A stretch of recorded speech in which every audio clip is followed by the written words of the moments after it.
Hello, my beautiful friends.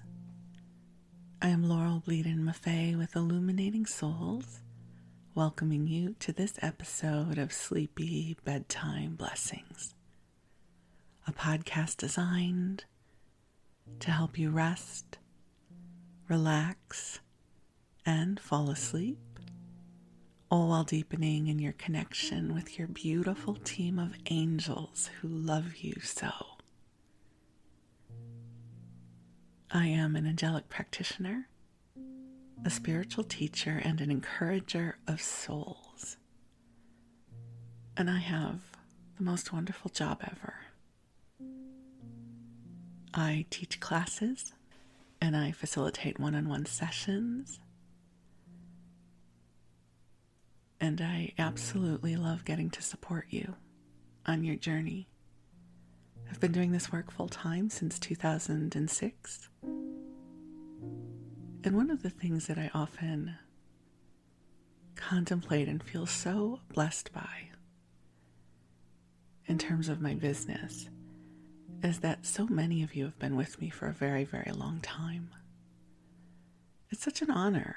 I think sometimes people drift in and out of their spiritual teachers or their inspirers, and many of you have been with me for many, many years, and I just want to say thank you. If you're new to this podcast or we're just meeting for the first time, welcome. I look forward to supporting you as well. And you can learn more about my work and my offerings at my website, illuminatingsouls.com. All of my classes take place over Zoom, so wherever you are in the world, you can join us. My classes tend to be small in size, so there's an opportunity for us to really get to know each other. There's a beautiful intimacy to the work that I do. And you can also sign up for my mailing list on my website as well, and I post daily to Facebook. So there's lots of ways to connect, but for now, the angels and I are here to create a cozy, soothing space where you can let go, relax, where I can keep you company for the next hour or so. If it is your bedtime, my hope is that you will drift off to sleep before this episode is over. And if you're listening during your waking hours, my hope is I'll be good company for you as you go about your day. So whenever you choose to listen, even though this is a sleep podcast, my hope is that you feel the love flowing to you. And I keep you mildly amused. I say mildly because I don't want to be too amusing that you can't go to sleep if that's your intention. Because this is a sleep podcast because I love them. I've been listening to them for many years now, and I listen to one every night to help me fall asleep. As I've shared with you before, I love bedtime. Oh, bedtime is one of my favorite times of the day, and it's not because I do not enjoy waking life. I love my life, and I love bedtime. I love that I've come to the end of my day, and my body is getting a little tired, and I get to climb into this cocoon of softness and comfort. And I put in my earbuds. I use wired earbuds. And I queue up an episode of a podcast. Right now I'm listening to The Sleepy Bookshelf, which I love. And they are reading Sense and Sensibility. I never read the book. I just watched the movie, the Emma Thompson movie, which I adore. And I've never read the book, so it's interesting to me to hear the book. I think I'm on episode 17, so there's 25 altogether. And I'm enjoying it. I fall asleep always before an episode is over, so I start the episode the next night halfway through. And I love the experience of hearing a voice softly speak to me as I am drifting off to sleep. I must go back to childhood. I actually don't have any memories of my mom or dad reading me to sleep. I'm sure they did. But I definitely have memories of hearing my parents' voices. My sister and I had a bedroom on the second floor, and there were many nights our father slept or napped on our floor between our beds, and we would tell stories to each other. And it felt so safe. My father was someone who always made me feel safe, and so there was something very cozy about drifting off to sleep with our father sleeping right there with us. At some point, my dad would get up and go downstairs. I would imagine he probably was only there for 15 minutes, but as a little girl, to me, it felt like he slept there the whole night. And then we would hear our parents downstairs. They'd be watching television or talking to each other, and it was something that brought me great comfort. So even today, I fall asleep with my sleep podcast, and I almost always go to sleep before my husband does. He stays up a little bit later than I do, and I mean, the truth is I fall asleep before almost everybody because I am usually in bed by 8 o'clock, but I'm also up by 3, so I have a weird circadian rhythm these days. So I go to sleep and my husband is watching television and, puttering around the house, and that brings me comfort. He's here, and I feel very safe with him as well. So my hope is this podcast can be that for you. That as you tune in, you know that you are loved and that your angels are with you. And that this broadcast is infused with prayers of love for you. So I invite you to get cozy in whatever way works best for you. To snuggle on up and cozy on in, or cozy on in and snuggle on up. And we'll be keeping you company for the next hour or so. The way these episodes are structured is usually the first 15 or 20 minutes I'm rambling to you as I am now, and I'll be bringing in the angels for you. And then we move into story time. And story time can be stories from my own life. We might flip through the pages of an old community cookbook or magazine that's in the public domain.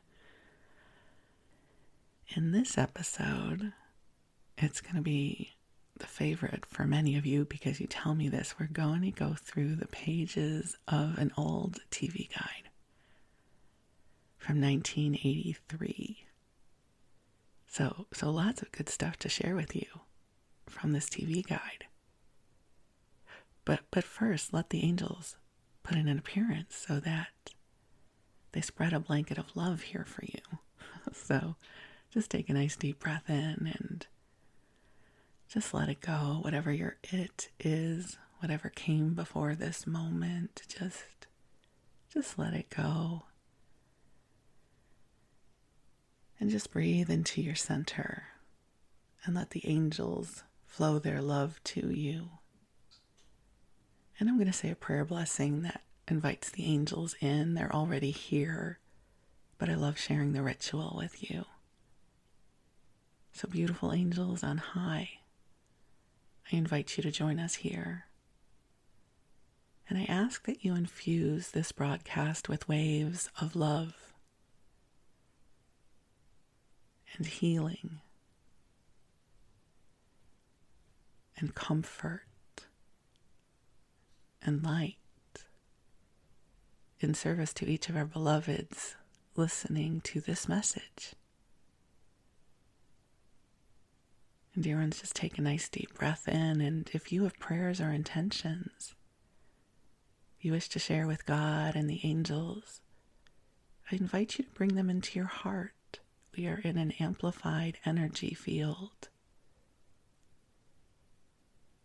And it's a beautiful time to bring your prayers and intentions forward. I mean, you always can.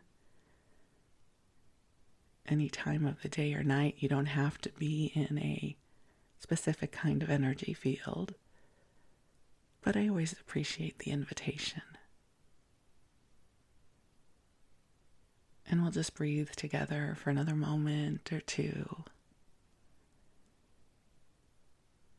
And the angels are infusing the space you are in with a beautiful, soft, pink light that is filled with love that has been calibrated just for you. And this light is rippling to all that you love and to all that loves you. This light is rippling across the timeline of your life. That your past, your present, and future are being infused with this love. And so the angels are bringing to you the beautiful vibration of peace and quiet.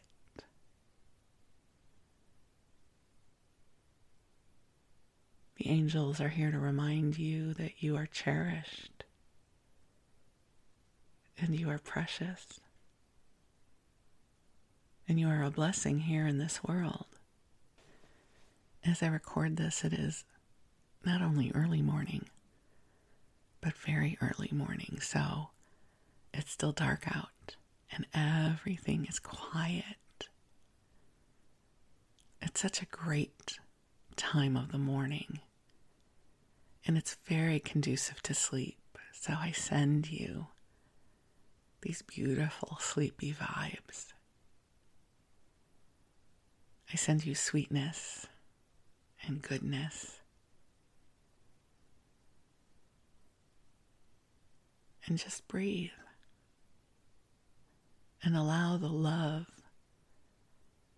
to soak into all that you are. Allow your body to receive this love and your mind and your heart. Allow this love to ripple to every circumstance in your life. Known and unknown, seen and unseen.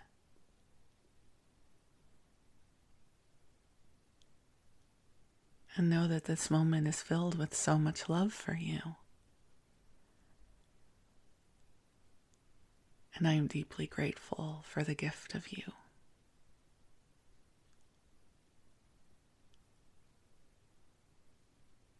And allow yourself to breathe. I know I keep saying that, and you're breathing anyways. You don't need me to remind you to breathe, but there is something about a meaningful breath that helps bring us to center. And for me anyways, that breath helps me let go. I don't even need to know what I'm letting go of. We all carry tension, when someone says, just go ahead and relax your shoulders. And I don't know about you, but I all of a sudden notice how tight my shoulders are. So this invitation to relax my shoulders and relax my neck, I can feel those small little muscles letting go and relaxing.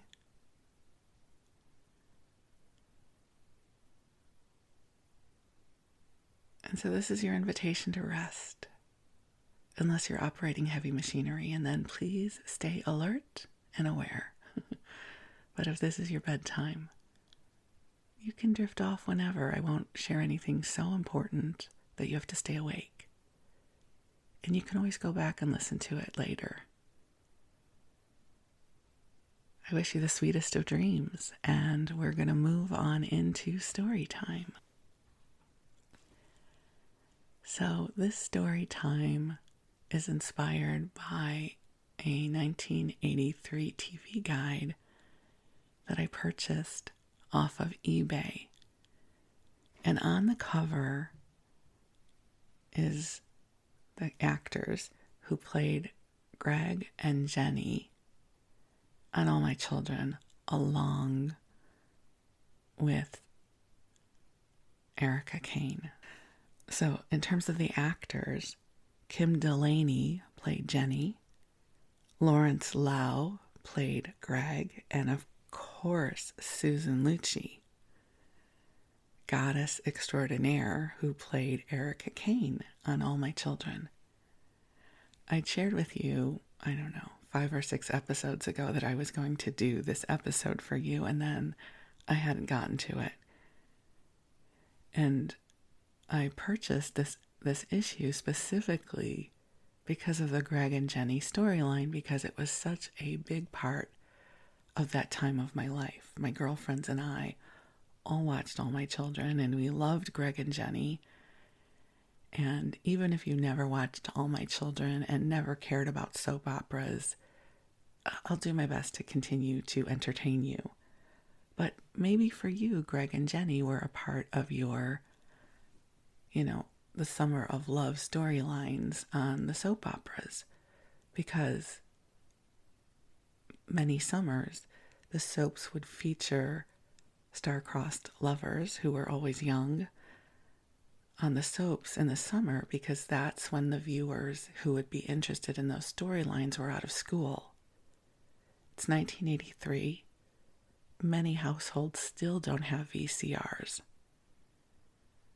So I am 21 years old and living at home. I had moved back home because I was attending Columbia College in Chicago, where I was studying television broadcast. I was just musing about that before I recorded this, and I thought, it's so interesting. All these years later, I'm not applying for jobs anywhere, but if I were, it would still matter that I have a 4-year degree. And I think, wow, I think so very little of what I learned back in the 80s would still apply to the job market today. But I do. I have a 4-year degree from Columbia College in television broadcast. Yay me. So the Greg and Jenny storyline was very typical for soap operas. So Greg was the handsome, football player from a wealthy family. And Jenny was a beautiful, heart-centered girl from the wrong side of the tracks. And everybody conspired for them not to be together. I actually printed out their Wikipedia, and in a 12-point type, it's 3 pages long, which is crazy. I have forgotten how much this couple went through. There were some really wonderful, very iconic elements to their storyline. The villainess of the story was Liza Colby. Every soap needs its villains who you love to hate. And Liza Colby was a wonderful villain that we loved to hate. She wanted Greg, and she was from a wealthy family. So Greg should have loved her. But he did not. He loved Jenny. So Liza did everything she could to break them up. And Jenny's best friend was Jessie, played by Darnell Williams, who was fantastic. And at some point, Jenny and Jessie, as friends, they were just friends, run away to New York because Jenny's going to be a model after Liza manages to get Jenny to break up with Greg. I'm not going to go into the whole storyline because it's very convoluted. And that was a very iconic storyline of Jenny and Jessie in New York. So I just remember really loving them. It was a very innocent storyline for a soap. And, it wasn't overly titillating kind of thing. It wasn't overly there weren't a lot of bed scenes, romance scenes like that. It was very sweet and innocent for a soap opera, I would say. And then the actress Kim Delaney decides to leave All My Children. And she has one of the most iconic death scenes in a soap opera. And here's where I need to give my little soap opera rant for a moment. Every few years, soap operas will have changing of the guard, meaning a new head writer will come in, a new producer, and they're usually brought in to boost ratings.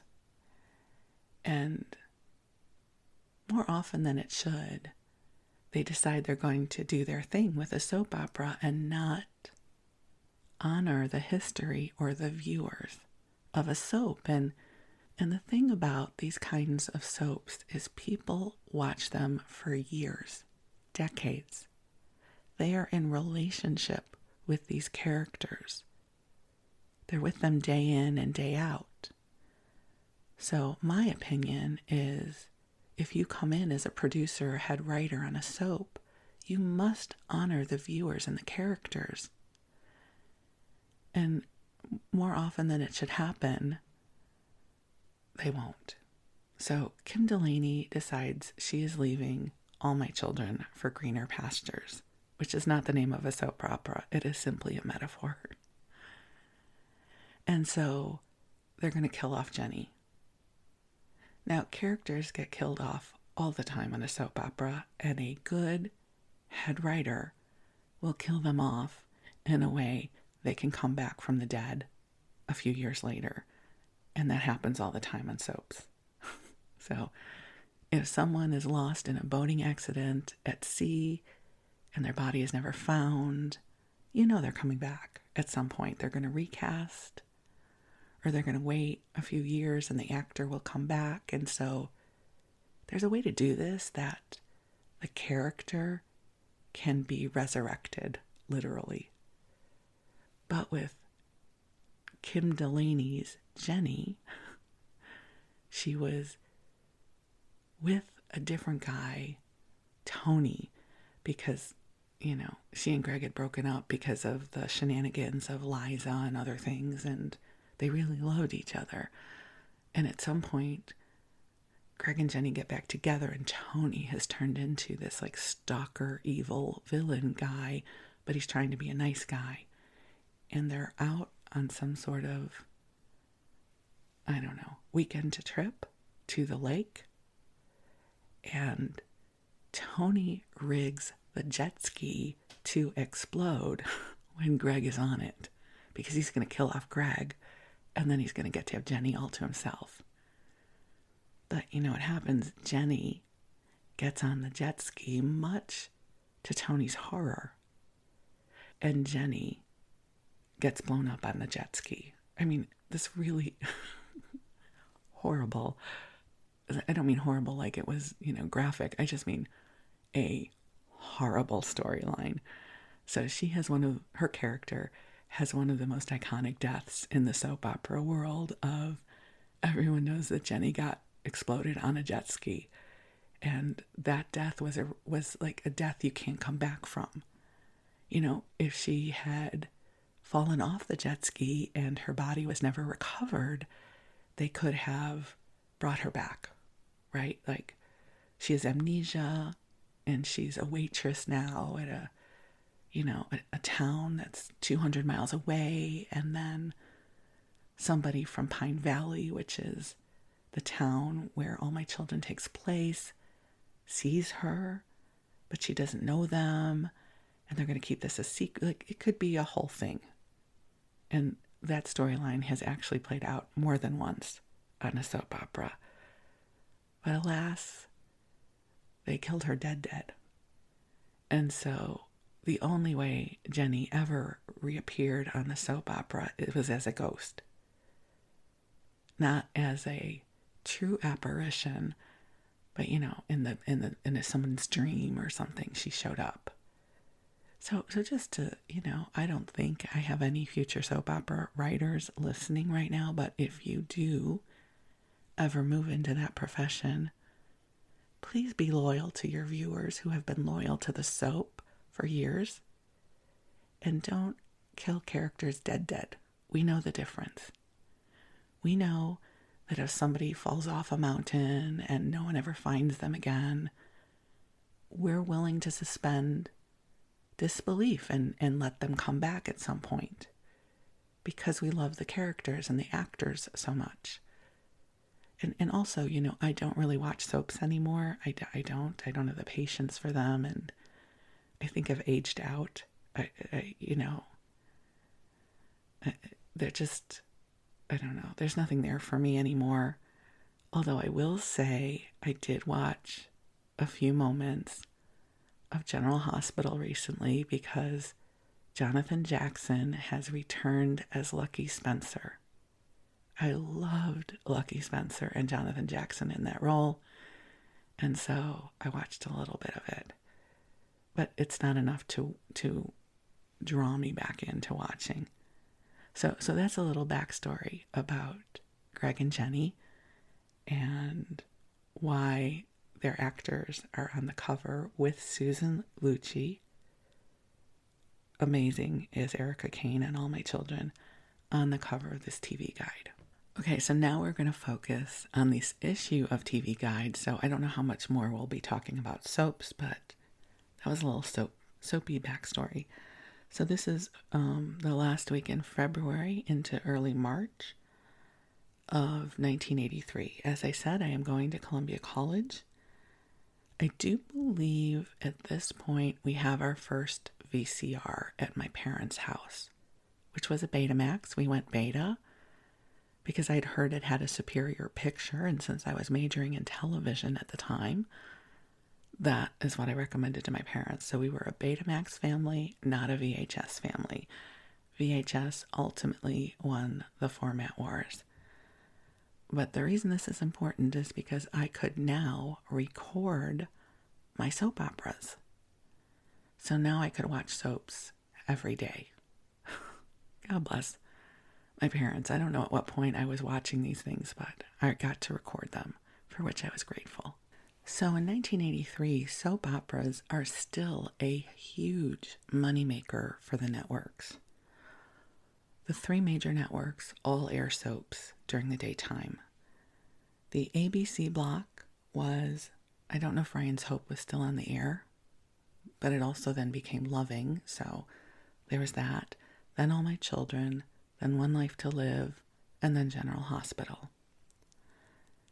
And then CBS had Young and the Restless, As the World Turns, and Guiding Light. And NBC had, I think, Another World. At some point, Santa Barbara came on, and Days of Our Lives, which is still going strong. So it says that the top-rated soap opera at this time was General Hospital. And it had 7.9 million households watching. I don't know if that's a lot for a soap, but that was the top-rated soap. There is an ad here for HBO, so cable television was a thing at this point. I don't think we subscribed. But they are airing Chariots of Fire. They have a Robin Williams special, which must have been great at that point. They have a Blondie concert and boxing. Now here's something iconic that is happening this week. The final episode of MASH is airing. And at this point, we don't know what it's going to be. Of course, now the final episode is iconic, if you like MASH. So I remember there being a lot of conversation about that. So here it says, goodbye, farewell, and amen. The final lines are spoken. An unseen director yells, cut. The camera pulls back, revealing Alan Alda, discussing the differences between a weekly sitcom and the horrors of real war. The last moments of this week's final 2.5-hour MASH episode on CBS. So I absolutely remember that. We were looking forward to it, and I think we collectively were sad it was going off the air, but it was time. It was a marvelous show if you've never seen it. I can't imagine you've never seen it, but it was definitely part of the fabric of our television viewing lives. So again, referencing soaps, they are so popular that they even have their own soaps section in this TV guide. And here's something that's so interesting to me. So the actor David Canary, who would go on to play the iconic Adam Chandler on All My Children, had just exited his role on Another World, and he was going to be focusing on Broadway. Within a year or two, he would be on All My Children and remain there for the rest of his career as Adam Chandler, who was a very wealthy, villainous man who you loved to love and hate at the same time. So he wasn't like a Snidely Whiplash villain. He just was more Machiavellian, right? Ooh, I can't believe I just pulled that word out of thin air.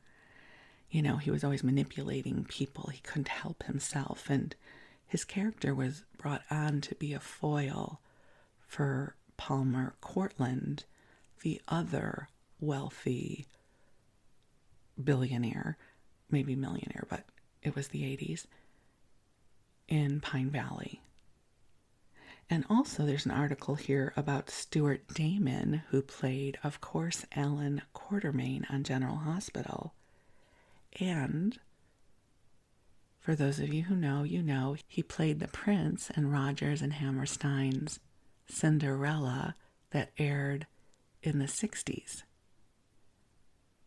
every year. So, Prince Charming, from Prince to Alan Quartermain, who was also kind of a wicked character, but he was great.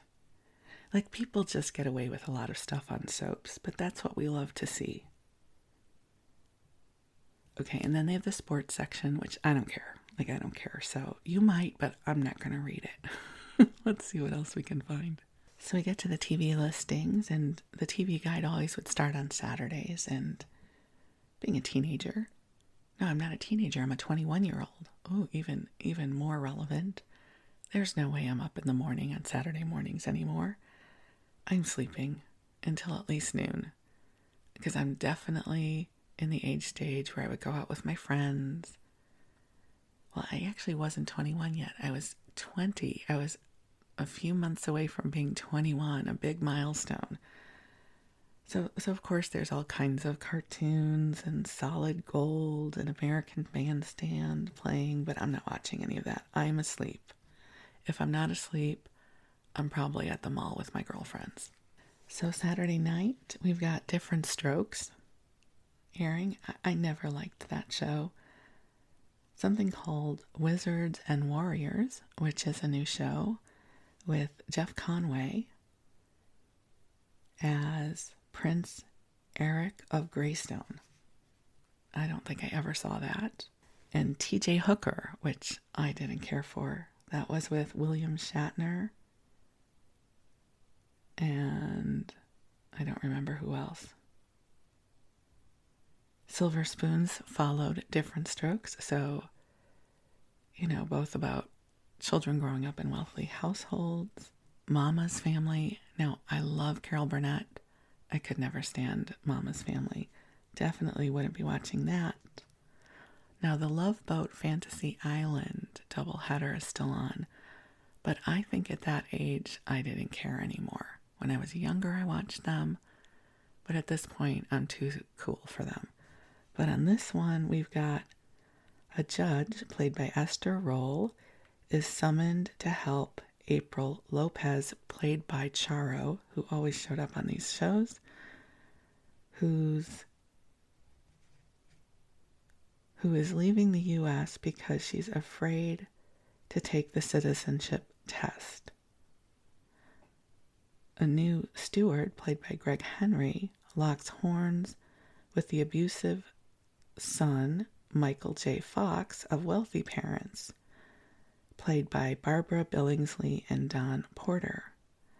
a young woman, Mary McDonough, who I believe played one of the Walton girls on A Walton's Family, selects a young passenger, Brodie Greer, for her first mate. I'm almost positive I want to watch that. And there's a series called Family Tree, which I don't recall at all, with Anne Archer. On Fantasy Island, we've got an ugly duckling played by Markie Post, who is gorgeous, seeks revenge on a former college roommate who ridiculed her. And then a singer, Lou Rawls, wants to make it big at the Cotton Club in 1925. And Sybil Shepherd is on this. She must have been the girl who bullied Markie Post. And since it's Saturday, it is time for Saturday Night Live.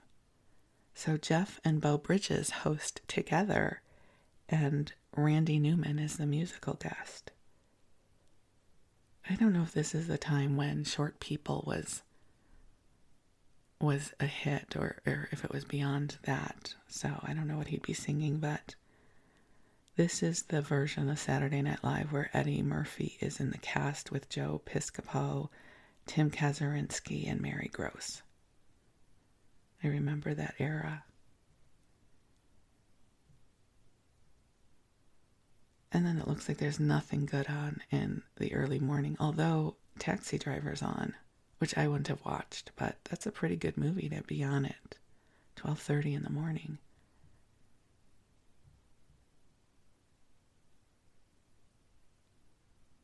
And so we'll move on into Sunday.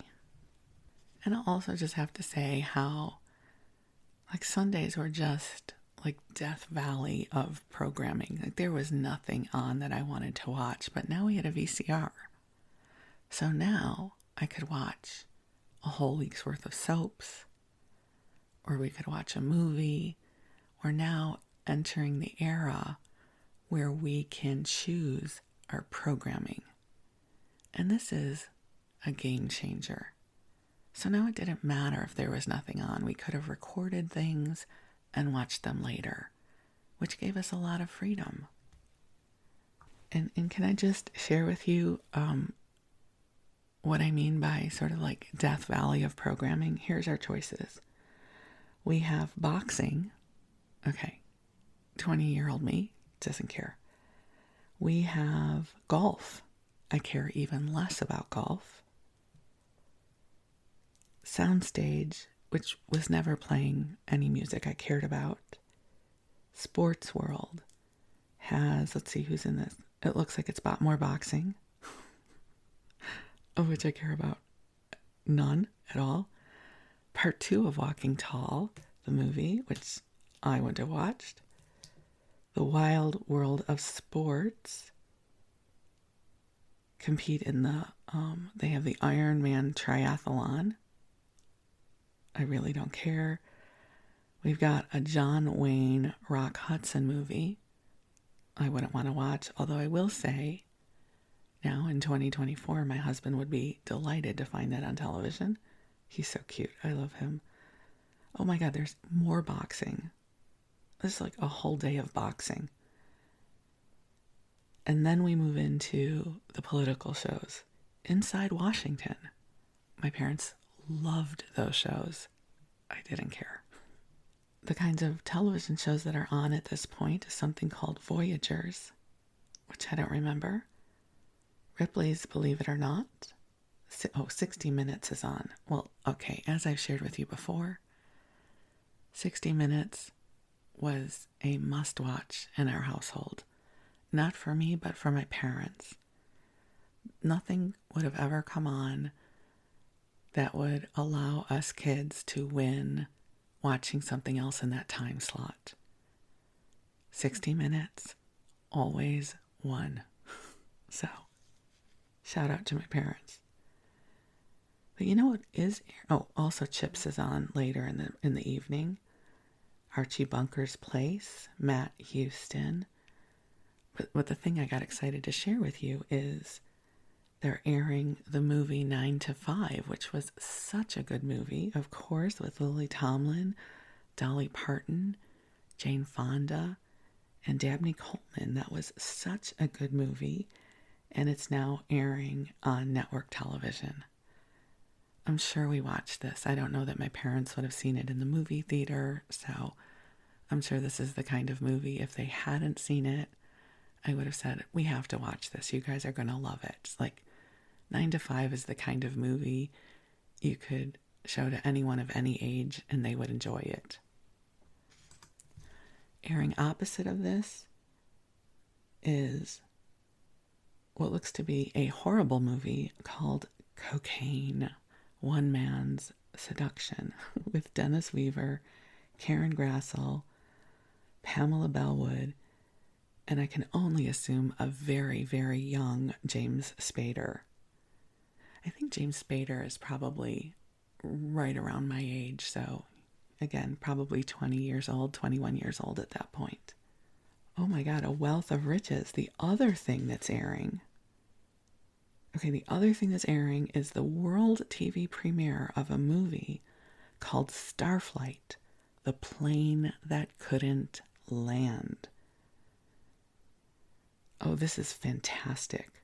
A new passenger plane, the world's fastest, bound for Australia with 65 men, women, and children on board. Suddenly out of control, it fell into deep space. Don't you hate when that happens? With only hours between rescue and disaster. Okay, this is brilliant. Here's the casting. Lee Majors. He's wearing pilot clothes, so he must be a pilot. His wife is on Earth. His love is on board. Uh-oh. Lee Majors. What you doing there? Hal Linden, a.k.a. Barney Miller. The plane means more than his family, so he must be the businessman, the wealth magnate behind this plane. Lauren Hutton, beautiful, passionate, fighting for her man. She must have been the head flight attendant, who would have been called a stewardess back then. Ray Milland, he cares more for power than people. I love that some writer had to come up with, 6 words to describe this character. Gail Strickland, for her, marriage is the real disaster. Robert Webber, TV newsman, sending the world the story. Okay, so we would have been watching 9 to 5. Not a chance we would have watched something else, but I loved how bad these kinds of movies were back then. We loved a good disaster film back then. Okay, and at this point, I think Oprah Winfrey is local to Baltimore, I think, because this is a Washington-Baltimore issue of TV Guide, and it says, Oprah's on All My Children. Get a preview of Oprah's cameo role and meet the show's casting director, plus a surprise co-star. Now, here's why I think this is when Oprah was still local, because Oprah's national show, I don't think started until somewhere around 1984, somewhere between 83 and 84. Yeah, it must be 1984, because I had an internship at WFLD TV in Chicago my senior year in college, which was 1984. And one of the producers who I knew there, his name was Rudy, would leave WFLD to go help launch Oprah's national show. So this was before Oprah was a household word. And so I think she must still be local to the Baltimore, Washington area at this point. Oh, here, this is going to give us some insight about VCRs. It says, introducing Rent a Colors Matinee Special. Rent a $750 home movie theater for only $33.95 a month. So you can rent a VCR. I don't know if we had one at home at that point then, if they cost $750. I don't think we had that kind of discretionary income as a family back then. but I think we did. I don't know. And of course, because it is a magazine in 1983, we have our obligatory diet ad. Okay, it's the stuff of nightmares. You have this very, very thin model-esque woman. She is wrapped in a towel, and she's got like a towel turban on her head. Her one leg is provocatively positioned outside of the slit in the towel, and this woman has never had an obesity issue in her life, ever. And it says the only diet in the world that lets you eat anything you want 4 days a week and still lose up to 20 pounds the first month. It's so, with 3 O's, it's so easy. Get full details today by calling 1-800-WE-ARE-SHYSTERS. Of course, that's not what it said. That's just, of course, my own editorial. It's horrific. These ads were just horrific. But that's old stuff. Okay. Anything else I want to tell you about Sunday? I don't see anything I'm excited about for you. Or for me. Or for us. Okay, let's see what else I can find. As I flip us over to Monday morning, this is the era where David Hartman is hosting Good Morning America. I just remember him. He had a real sense of trustworthiness, I seem to recall. Phil Donahue is on the air. New York State Education Commissioner Gordon M. Umbach discusses his plan to start children in kindergarten at age 4 and have them graduate after the 11th grade. Sesame Street is on. People Are Talking, scheduled a sneak peek of Oprah Winfrey's network acting debut on All My Children. I don't remember that at all, but it would be because I didn't know who she was. She wasn't the Oprah we know yet. Ooh, on Our Magazine, Anthony Geary and Denise Alexander, both of General Hospital. Okay, hold on. This is where punctuation is really important. I'm just going to read to you how it read to me for a second. Anthony Geary and Denise Alexander, General Hospital, massage for pregnant women, making tacos and tortillas. So for just that split second, I thought Tony Geary and Denise Alexander were massaging pregnant women, which made 0 sense. So Anthony Geary, of course, played Luke Spencer on General Hospital, and Denise Alexander played Leslie Weber, who was Laura Spencer's mother. So she played Luke Spencer's mother-in-law. I'm positive they did not massage pregnant women. This is where the punctuation is important. It's Anthony Geary and Denise Alexander of General Hospital, : that's important. Punctuation. Massage for pregnant women, : making tacos and tortillas. Oh, that might be a semicolon there. It's very small print, and I'm not going to work that hard to figure that out. In terms of syndication, we've got Laverne and Shirley, Andy Griffith, and I'm laughing because the game show Sale of the Century is on. And in 1985 or 86, I would go on to be a contestant on Sale of the Century.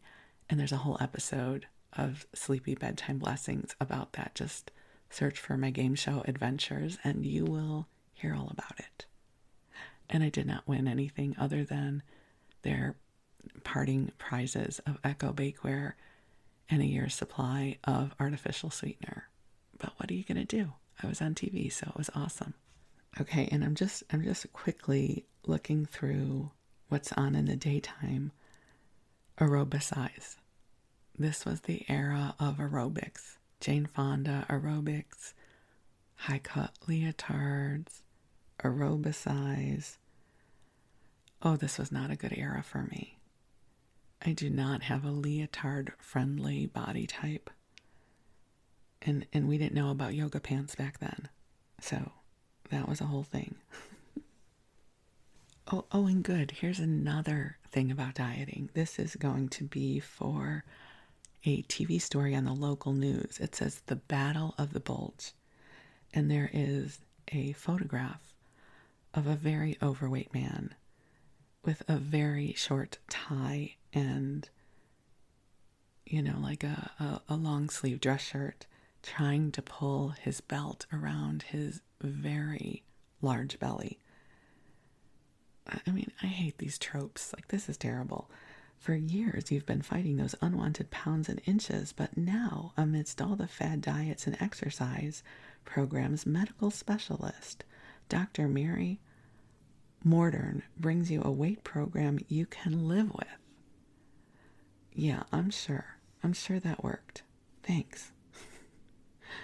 And Carol Burnett and friends, she is Sammy Davis Jr., who at that point I did not love and I would come to love later. Oh, Doctor Who. I don't know who the Doctor Who was at that point. I would not love Doctor Who until the time of the 50th anniversary special of Doctor Who. And the first episode I ever saw was the Weeping Angels episode. And then I got hooked. And Wes and I watched all the new revival Doctor Who's. My favorite Doctor Who's are David Tennant, of course, and Matt Smith. I absolutely loved David Tennant's Doctor Who with Donna Noble. Wes doesn't like those ones. I loved them. And I loved Matt Smith. His Doctor Who with, of course, Amy Pond were my favorites. And anything with River Song. Like, give me anything with River Song and I'm completely all in. I really wish they would just bring her back with a new doctor. That would be awesome. And so now we're on Monday night. And this will be the last episode, the finale for MASH. I know for sure we were watching that. Also on is Beretta with Robert Blake, which I watched because it involved a cockatoo. It didn't require a lot for me to be amused back in the day. And Alice is on. Alice sights a UFO. I'm sure she did. And let's see what else is on. That's Incredible. Oh my God, I never liked that show. That's Incredible. Didn't like it. Let's see what else I can come up with. Oh, it's the TV premiere of American Gigolo with Richard Gere. He's the highest paid lover in Beverly Hills, and he leaves women feeling more alive than they've ever felt before, except one. Starring Richard Gere and Lauren Hutton. I don't think I ever saw American Gigolo, but it definitely was part of the popular conversation back then. And then there is an insert for the Doubleday Book Club bestsellers. 99 cents with membership. So some of the books are Helen Gurley Brown, Having It All, Love, Success, Sex, and Money. And she was the editor of Cosmopolitan. Cosmo to those of us who were readers at the time. And believe it or not, there's yet another ad for some sort of diet program. Okay, doctor guarantees fast weight loss of 20, 50, 100 pounds or more. As much as you need, as fast as you can. Wow. No pills, no drugs, no devices. My individual plans have been successful with over 10,000 patients, some of whom are pictured here. I'm sure. So here's an ad. I lost 69 pounds, says Susan Hoffmeyer, a baton-twirling champ. If you cannot trust a baton-twirling champ, I mean, what's sacred anymore, right? I lost 69 pounds and I'm still losing. I was never hungry or tired. I have more energy than before. It's wonderful. You lose the weight and Dr. Levine does all the worrying. He changed my eating patterns and my life. Okay, I just love that she is a baton twirling champion. Harvey Leonard lost 93 pounds in 5 months. Nothing worrying about that at all. I lost 93 pounds in 5 months and kept it off for 5 years. I lost 12 inches from my waistline and 9 inches from my hips. I never felt better, and I have more energy and I'm more alert. And may I just tell you, this there's one picture of this gentleman where he does not look healthy. He is very thin and doesn't look healthy. I mean, I'm not saying he isn't healthy. This isn't, I don't know, a picture where I go, wow, he is the picture of good health. I want to be just like him. Okay, but wait, there's more. So that was one full page, and then you flip the page, and there's a whole spread. Lose up to 20 pounds the first week. Average fat and fluid loss is 10 to 12 pounds. It must involve you not eating or drinking anything and being in a sauna. Lose up to 40 pounds in just a month. Again, no, the average is 20 to 25. And pay nothing now. See, this is why I was so messed up about the fact that I could not lose weight, because clearly it was possible to lose 20 pounds in a week. Right? It's like they set the bar pretty high, so if I only lost a quarter pound at Weight Watchers, clearly it was because I was the problem. Say goodbye to fat forever. I don't care how fat you are. Some of my patients are hyper obese. I don't care how many diets you've been on. Wow, he really cares. Or how many times you've thrown away your money on the latest weight loss fad or gimmick. If your only health problem is fat, your problem is over. I mean, listen, my Slim Fast plan, I wonder if this was the precursor to Slim Fast. It takes their excess weight off. You can lose 5 to 8 pounds in 48 hours. I mean, come on. You can lose 5 to 8 pounds in 48 hours. Who doesn't want that to happen? Oh my God. Is it possible that I could go back and sue them now, all these years later? Do you think that I could find a lawyer to take on this case, even though these people might not be alive anymore, that I could just karmically sue them for this? This is crazy. 40 pounds in a month. Sure, that's realistic. I've had bariatric surgery. I've never lost 40 pounds in a month. And that would not be healthy, by the way. You'll start out on my specially developed Slim Fast formula, a tasty and nutritious mixture that will help turn your body into a fat-burning furnace from glassful to glassful. You will literally burn up fat, melt away excess weight, and reduce bulging body measurements the very first day. This must be the precursor to the Slim Fast we know about now, which means somebody made a ton of money on this awfulness. So Norma Nadeo lost 55 pounds. I mean, probably overnight, right? But she didn't. But it just says, I lost 55 pounds and I feel great. I'm happy for you. And this is the Body Shop Inc. in Scarsdale, New York. And they have whatever you're ordering. It doesn't even say what you're ordering. Oh, they're the shakes. Yeah, those shakes. Vanilla or chocolate. I'm sure they were delicious. Strawberry, whatever you want. Oh my God. I did a liquid protein diet when I was about 14 or 15 years old. I mean, the things I have done to mess up my metabolism. It's crazy. Sending healing light across all dimensions of time. We are able to do that. So let's take a deep breath in And if you were alive in 1983 and you were seeing ads like this and they caused you to wonder what was wrong with you, let us send a huge wave of healing light across time and space and just release all of that. We know that that's not the truth anymore. So I will just flip the page and say, oy vey. No wonder I was so messed up. That was then and this is now, though. So we're good. We're good. Ooh, we have lived our way into a new tomorrow where we know so much more than we used to.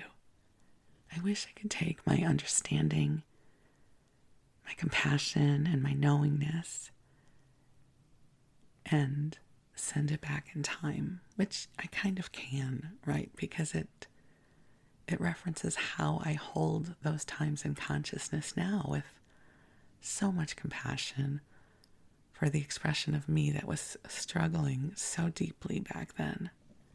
And that is the beauty of time, that we live our way into our brighter tomorrows. And we understand more now than we ever did before about a whole lot of things. You know, things that we used to believe as fact that now we know are untrue, and we have evolved our consciousness, evolved our beliefs. So, I don't know, it's weird. As much as I am in disbelief when I read these ads, I also have so much compassion for the expression of me that was kind of soaking that into my psyche. That I spent much of my life believing that if I could simply change my behavior, this experience of my body would heal. And I've come to learn that it's not that changing behavior doesn't matter, but it also is not the entire answer by a long shot. And I'm sure you have your own experiences of other aspects of life that you've had those experiences of. Because if you live long enough, and most of us have, we have been here for evolution of consciousness in our lives, in the culture. So here's to brighter tomorrows. We have lived our way into being able to watch anything we want, whenever we want on television, not being beholden to the networks, understanding more about health and wellness, and having this amazing technology called the internet, where I can record this podcast while it's still dark out on a Sunday morning and publish it so that you can listen to it later this evening. So life is good, and I'm glad to be here with you. Thank you for letting me share some snippets of my life with you. I send you love. I am grateful for you. And I wish you the sweetest of dreams. We'll talk again soon. Thank you.